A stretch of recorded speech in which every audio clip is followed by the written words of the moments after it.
Quem nunca sentiu em algum momento da vida um som diferente? A impressão é que ele é produzido dentro do próprio ouvido. Olha, se este som for frequente e começar a lhe atrapalhar nas tarefas do dia a dia, provavelmente você esteja com zumbido no ouvido. O mês de novembro é um mês de mobilização em todo o país, é o Novembro Laranja, há uma campanha nacional de alerta ao zumbido. E nós queremos entender mais desse assunto e principalmente levar essa informação até você, por isso convidamos a professora do curso de fonoaudiologia aqui da UPF, a fonoaudióloga Lenita Quevedo. Professora, boa tarde, seja bem-vinda ao Café Expresso. Boa tarde, muito obrigada, eu que agradeço a oportunidade.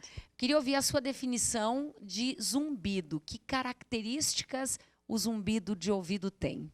Então, o zumbido é uma sensação sonora, né, que não tem uma fonte externa física. Então, é uma percepção de um som que só a pessoa percebe.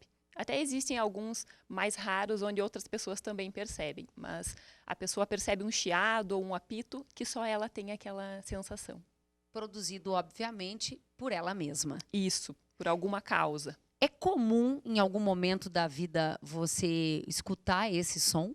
Sim, pode acontecer, né? Por exemplo, a gente vai numa festa, vai num show, num momento onde tem sons muito intensos, quando a gente volta para casa, fica aquele barulhinho no ouvido. Isso é o nosso ouvido fadigado porque teve muita exposição a sons muito intensos. Então, causa esse desconforto.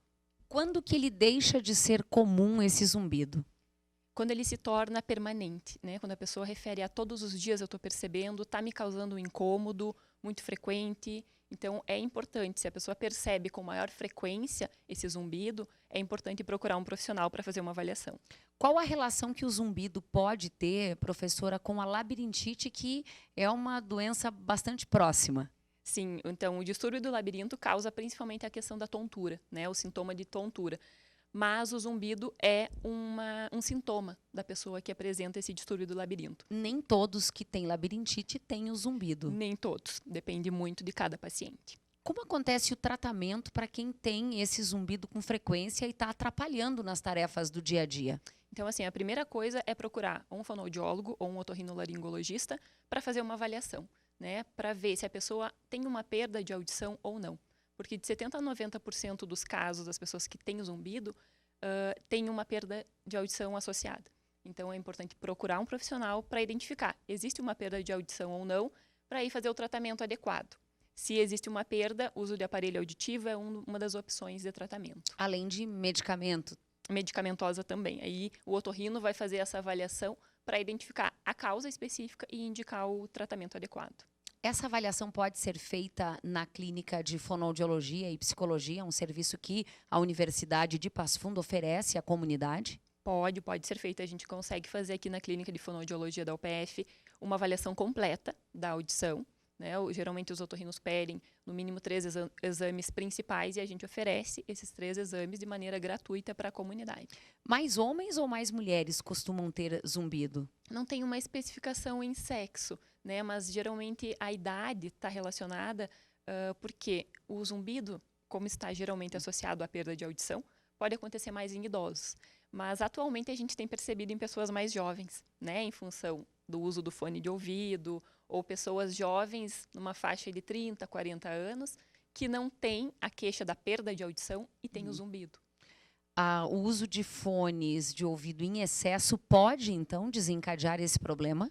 Pode desencadear o problema, a questão do zumbido e também da perda de audição, porque é uma exposição sonora a um som intenso, dependendo do volume que a pessoa escuta, por muitas horas por dia. E é impressionante, não é, professora, a quantidade de pessoas que hoje se movimenta com o fone de ouvido. É um hábito bacana, mas que, se for feito em excesso, pode trazer, entre outros prejuízos, esse. Exatamente. Tem que se cuidar muito a intensidade em que se escuta e o tempo, a né? quantidade de horas que por você vai dia. ficar. Exato. Existe um limite, assim, que se possa ficar com o fone? O que a fonoaudiologia recomenda? Vai depender muito do tempo em que a pessoa vai ficar também usando. Mas 2 horas no máximo por dia, assim, não ultrapassar 2, 3 horas, porque isso pode causar uma perda de audição também, além do zumbido.